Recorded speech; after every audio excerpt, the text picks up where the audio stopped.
తర్వాత ఒక సీనియర్ జర్నలిస్ట్గా ఎడిటోరియల్ బాధ్యతలు చూసి ఆ తర్వాత మళ్ళీ వైఎస్ఆర్ కాంగ్రెస్ పార్టీలో కీలక బాధ్యతలు నిర్వర్తించి ఒక పూర్తి పొలిటీషియన్గా రూపాంతరం చెందారు. జర్నలిజం బాగుందా, రాజకీయం బాగుందా, ఏం చెప్తారు? రెండింటి మధ్య సన్నటి లైన్ ఉంది, పెద్ద ఎక్కువ లేదు. ఎప్పుడు అనుకునేవాళ్ళం మేము జర్నలిజంలో ఉన్నప్పుడు కూడా రింగ్ సైడ్ వ్యూ అక్కడ చూసేవాళ్ళం, దాని గురించి అబ్జర్వ్ చేసి రాసేవాళ్ళం. ఇది రింగ్ లోపల ఉన్నాం. సహజంగానే అప్పుడుండే ఆలోచనలు కానీ ఇది ఇలా ఉంటే బాగుంటుంది, ఈ వ్యవస్థ ఇలా ఉంటే బాగుంటుందని ఏవైతే ఉంటాయో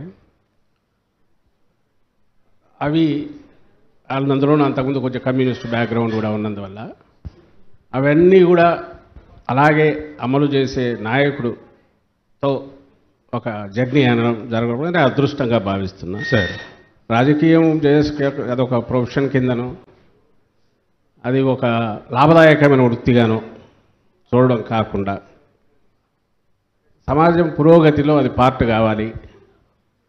ప్రజల్లో మమేకమై చేసే రాజకీయమే నిజమైన రాజకీయం. ప్రజల అజెండా ఏదైతే ఆకాంక్షలు ఉంటాయో వాటిని ప్రతిబింబించేది, అమలు చేయగలిగేది రాజకీయం అనే నాయకులతో అంతకుముందు కొంచెం దూరంగా ఇలా కాకుండా రాజశేఖర రెడ్డి గారితో, ఇప్పుడు జగన్మోహన్ రెడ్డి గారితో ఆయనతో కలిసి అడుగులు వేయడం అనేది ఇది ఒక అదృష్టంగా భావిస్తున్నా. సో దాని నుంచి దీంట్లోకి రావడం సులభం. అయితే సీరియస్ జర్నలిస్ట్ ఎట్లా అంటే సీరియస్ పొలిటీషియన్ కూడా అలాగే ఉండడం అనేది అవసరము. నా విషయంలో అది నా మనస్తత్వానికి తగిన నాయకుడు దొరకడం అనేది నా అదృష్టం.